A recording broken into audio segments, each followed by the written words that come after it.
I genuinely have no idea if anyone's gonna care about the topic of this video, but then I was like, you know what? I care about the topic of this video. I have deep and intense passion about the topic of this video, so I'm just gonna talk about it, and then if the people care, then they care, and if they don't, then like, oh well. And I can just talk about it with the people that do care. Hi, my name is Marina. Welcome to my core. Today we're going to talk about the 400 to 600 page romances. I am quite literally sick of it, okay?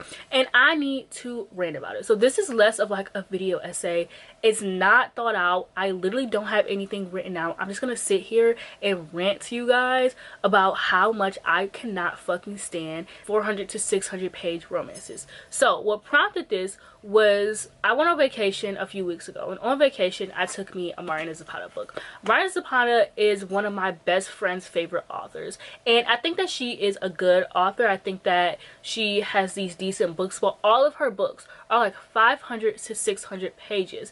And I took this book and I started reading this on vacation, and I was having a lot of fun. I read it on the plane. I was having a lot of fun, but then I got like halfway through it, and then I got sick and I needed to finish it, and I still had half of this book to finish. And I finished the book and I was like, honestly, it feels like nothing and everything happened in that book. Like, I can definitely understand why this book was 600 pages. It's 550 pages. One is about this girl who, she just got divorced from her husband and she's moving back to her hometown, and she rents out this like fucking backyard shed thing that like people with money have from this guy, but it turns out his son rented out without his permission, and so they need the money, so they end up letting her stay there so that they can get money from her, and she gets a job, and then they end up like starting this romance. And like, honestly, so much more happens in this book. Like, you get her backstory, you get why she came back home. There's a whole plot line of like with like her mom, and there's like a whole plot on like her ex-boyfriend,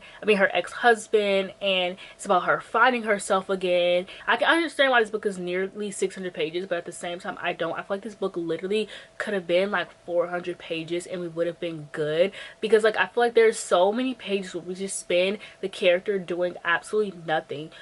I love a good slow burn, okay? Like, I prefer slow burn, but I just feel like this one was like absolutely fucking crazy. And this is not my first Marina Zapata book either. This is actually my third, and I've read other books by her where it's like the characters don't even fucking kiss until like the end of the book. Like, and I just think that it's unserious. Like, if we're being real here, like, I think that Marina Zapata is one of the very few authors that like, she's not trying to hit 500 pages on purpose. I think that that lady just has a lot to fucking say, like, if we're being real. Like, so when I'm talking about her, I'm not necessarily including her in this, but this book is what prompted me to make this video, because I was like, you know what, I am sick of these 400, 500, 600 page romances, because I think that they're fucking useless. But when I say that, I'm not talking about Marina Zapata, because she doesn't count, okay? This girl is putting her heart and her soul into these books, and you can definitely see it. Like, this background information in this book is so much more than the background information that you get in like any other book.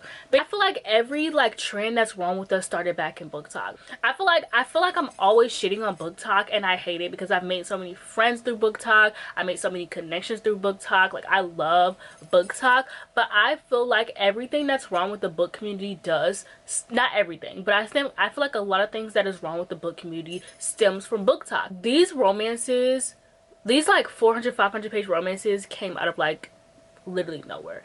And let's be real, they came from like, most authors who are famous on BookTok are Kindle Unlimited authors, and when you write on Kindle Unlimited, you get paid by the page. Yes, you get paid like a few cents, so obviously it would make sense as to why you would write a 500 page romance, because you want to keep people there as long as that you want to. But it's like very fucking clear that like that's what's going on here. It's very obvious to me as a reader that your heart is not in these books. Like, there's so many, like, I'm thinking of, what's that author? It's like a small town romance. It's kind of similar to All Roads Lead Here. I haven't read it. Like, the author's name's like Lily or something. I don't know, but like, it was like really hyped. I never read it. I personally didn't want to read that book, not even because it was 500 pages, but because I cannot do too many small town romances, because I feel like they're very much propaganda. Because like, whenever a girl moves to a small town, she's always falling in love with like the sheriff, and I'm like, is this is this not propaganda? Like, I don't understand. Like, every fucking small town romance at that. But it was like something like her twin sister, and like she moves to the small town, and like the guy's like a sheriff, and like he's standoffish to her. So y'all know what fucking book I'm talking about. That book, why the fuck is it so thick? Like, what the fuck is going on in that book? And it's like, I read, like, even though I complain about these books being 400 and 500 pages, to me, my perfect romance book, the perfect romance book is 280 pages for me, because it's a romance. It's not much that we need to be talking about here. Like, it's not like they have plots for real. If it has a plot, then like, hell yeah, brother, sure. But like, a lot of them don't. But like, I'll read like 350. Like, that's that's doable for me. Like, 350 is my like okay, yeah, I'll read it. 400, what the fuck are we talking about, bro? What the fuck? And yes, it's like an extra 50 pages, but what are we talking about? Like, when I think about like Abby Jimenez, like her books are like 400 pages, and honestly, her books are very like run-of-the-mill. Like, her books, like, they don't really have any plots for real. Like, it's like the characters meet, they are interested in each other, they go out on dates, and it's just 400 pages of like absolutely fucking nothing. And like, yeah, her books lean, I feel like her books lean more towards like women's fiction, and so they touch more on like things like anxiety. I've seen people say that they've really resonated with like the anxiety rep in the book, or there are like other things in the story. Like, when I read Just for the Summer though, I felt like that one was like, just like, I was just like, I just was like, why are we here? Like, there's no plot for real. The characters are immediately, they're going out on dates, they're immediately interested in each other. Like, this book didn't need to be 400 pages. Like, I'm looking back on the book and I still don't get why it was 400 pages. Like, it literally could have been 280 pages. And also, I'm not against reading long books. Like, I read long fantasies. Like, I read Stephen King. Like my page count so far this year is like 400, 500, 600 page fantasy books, like sci-fi books. Like, I'm not against long books.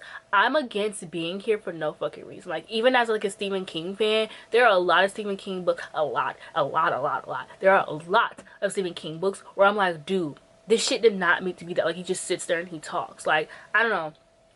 And I get that a lot of readers like that. And like, a lot of readers also, I don't know why you would want a romance book though to be 500 pages, because it doesn't have a plot. They don't do anything. And then also, I'm one of those kind of readers where like, once the characters get together, I don't give a fuck.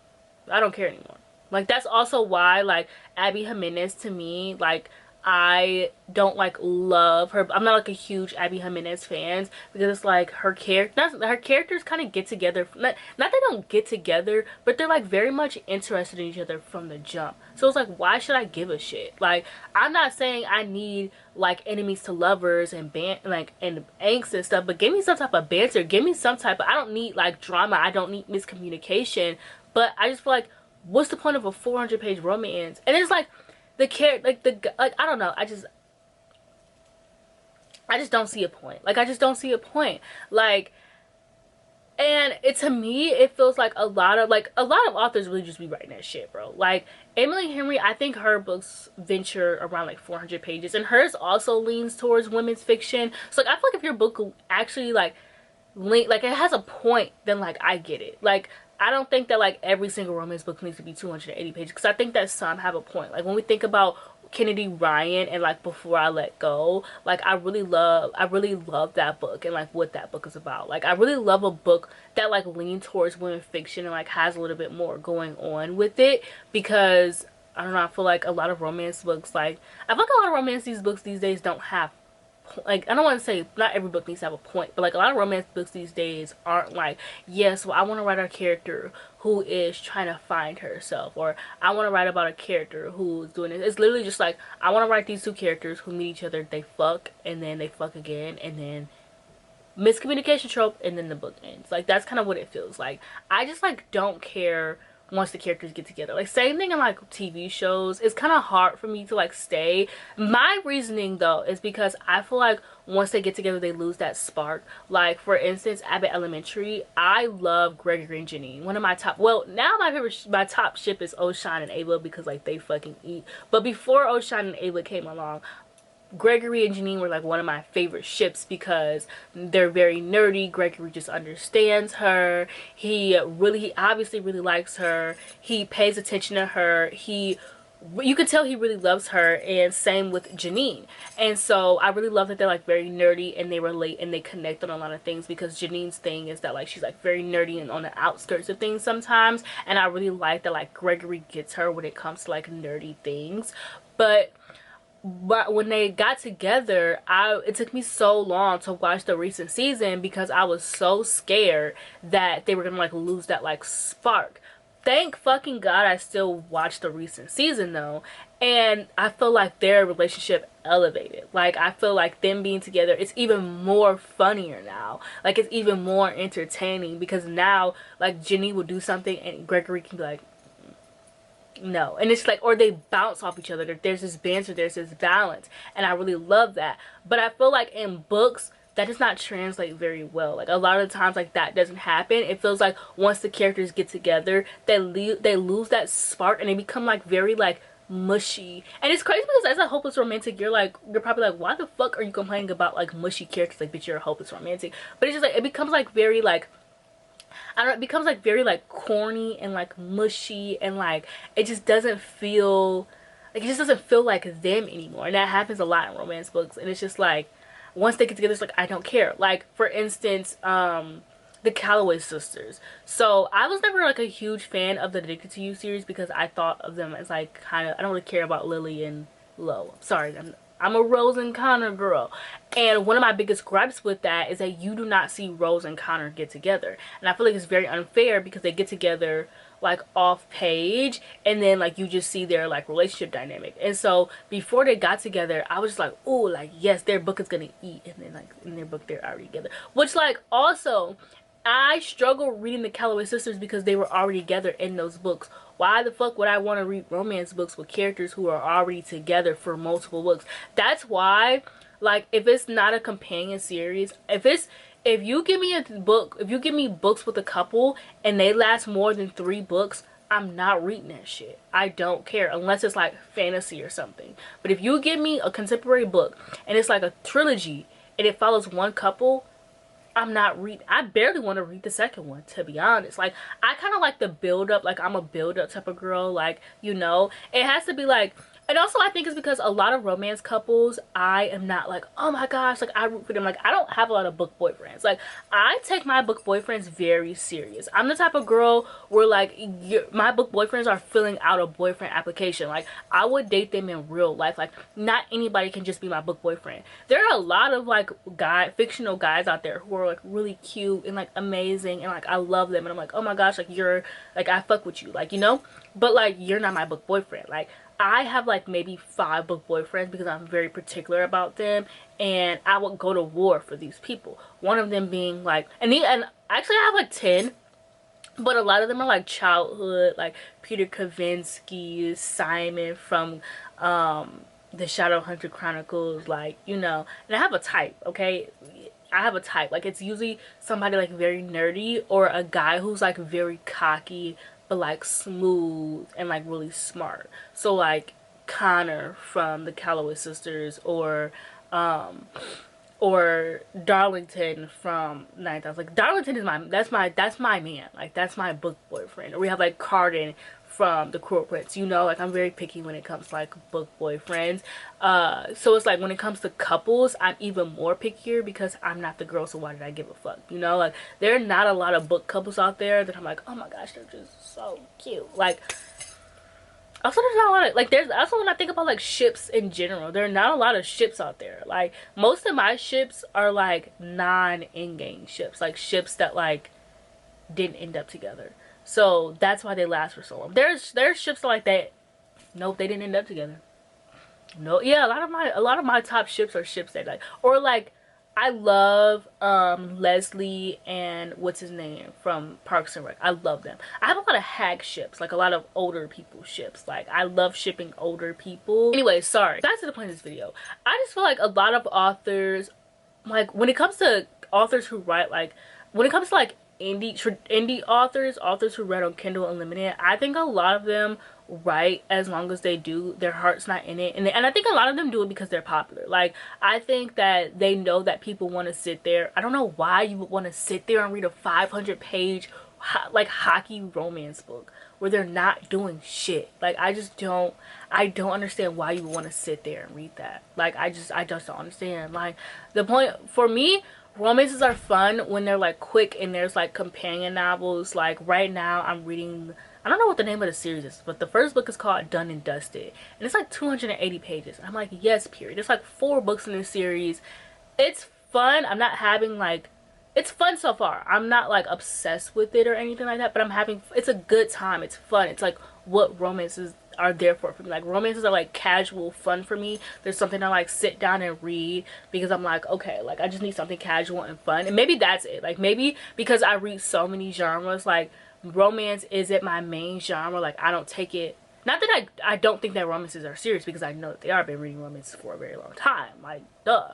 Like, I've been reading romances for years, right? So, like, I know that they're very serious. I'm not saying that. But to me, like, romances, they're just like a quick, something quick and fun to read. Like, there's something, they're almost nostalgia based for me, actually, because it's like a lot of the times the romances that I'm reading are like, okay, I want this feeling that of when I read this romance book when I was in the 7th grade and I like stayed up and binged it. Like, I want something like that. Like, I want a series that feels similar to when I was in high school reading Wattpad books. Like, and I would just stay up all night reading like a Wattpad series. Like, that's pretty much, and even back in my Wattpad days, I did not like long romances. Like, them books that were like 100 chapters and shit like that, you're pissing me off. Like, I don't know. I think I just like a boom bop bam, get to the point. Like, I don't like the like dilly dallying when it comes to books in general.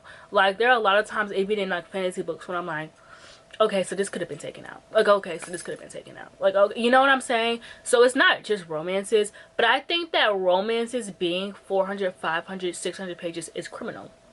It's criminal. And I think that I can't wait until we get out of this epidemic. I think that authors are only writing it because that's what's popular right now. I think it, like, I don't think that their hearts are in it. That's what I'm saying. I don't think that their hearts are in it. I don't think that that's what they really want to write. I think that that's what they're, and I think that they could use it. I think that editors need to be doing their jobs. I do think that editors could get in there and start editing some shit down, if we're being honest, if we're being real. Like, I think that also editors are being very lazy. And I think also, publishing in general is starting to, is like feeling, it sees that like people like long romances, so they're like, okay. But I think my issue with long romances stems from the fact that there's a lot of things that could be edited out, because like I said, going back to Marina Zapata, I feel like a lot of her books make a lot of sense. Like, they have so much going on. Like, this feels like I'm looking at a person's life, like a real person, like not a fictional character made up. Like, she has so much backstory. Like, she had like her mom, she had like stuff from her marriage, she had like her childhood and her adulthood and her learning to be this new person that's divorced now. And then you had like the characters around her. She had her childhood friend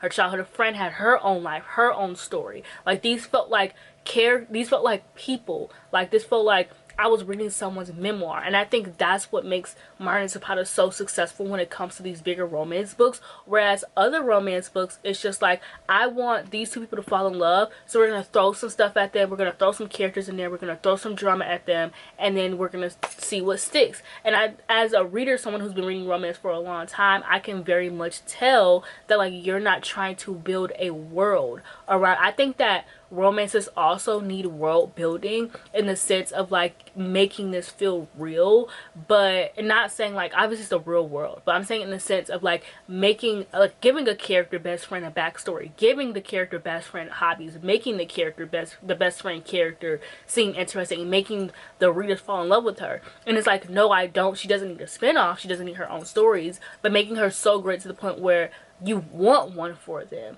You don't have to write one, but it's just like really making these like thought out characters. And I think that like a lot of authors just, they don't give a fuck, and it's very much just a cash grab for them, and it's what their publishers are telling them to do, and it's also what's popular.